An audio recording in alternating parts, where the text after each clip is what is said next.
ఆయన వ్యాఖ్యలు చేసినందుకు తెలుగుదేశం పార్టీ సరైన బుద్ధే చెప్పింది. దానిని ఎవరూ వ్యతిరేకించడం లేదు, దాని గురించి ఎవరూ మాట్లాడడం లేదు. అయితే కక్ష సాధింపు అనేది కొంతవరకే ఉండాలి, మితిమీరకూడదు. మితిమీరడం వలన అతనికి సానుభూతి పెరిగే అవకాశం లేకపోలేదు. ఆల్రెడీ వల్లభనేని వంశీ గారిపై ప్రజల్లో సానుభూతి వచ్చింది అనే ప్రచారం జరుగుతుంది. వల్లభనేని వంశీ గారిని చూసి భవిష్యత్తులో రాజకీయ నాయకులు పార్టీ అధినేతలపై కానీ లేదా ప్రతిపక్ష నాయకులపై కానీ ఇలా వ్యక్తిగతంగా దూషణలు చేస్తే ఎలాంటి పరిణామాలు ఉంటాయో వల్లభనేని వంశీ ద్వారా రాజకీయ నాయకులందరికీ తెలిసింది. దాన్ని అందరూ సమర్థిస్తారు. కానీ ఇంకా ఎక్కువ రోజులు వల్లభనేని వంశీ గారిని జైల్లో పెట్టడం వలన తెలుగుదేశం పార్టీకి వచ్చే లాభం ఏంటి? ఆయనపై ఇంకా అనవసరంగా కేసులు పెడుతున్నారు.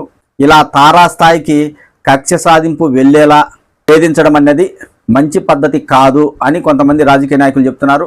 వైఎస్ఆర్ కాంగ్రెస్ పార్టీ నాయకులు కూడా ఆరోపణలు చేస్తున్నారు. మొత్తానికైతే వల్లభనేని వంశీ గారి విషయంలో తెలుగుదేశం పార్టీకి ఇంకా కోపం తగ్గలేదు.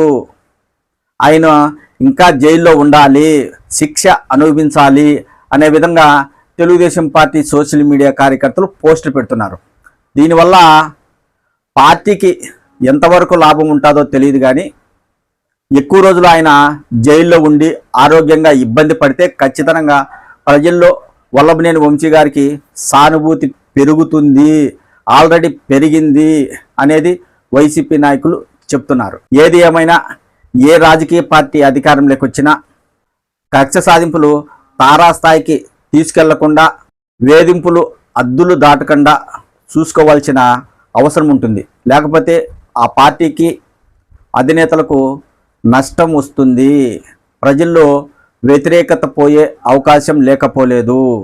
ఇప్పటికైతే వల్లభనేని వంశీ గారి వీడియో చూసిన తర్వాత ఆయనపై ప్రజల్లో సానుభూతి పెరిగింది అనే ప్రచారం అయితే జరుగుతుంది.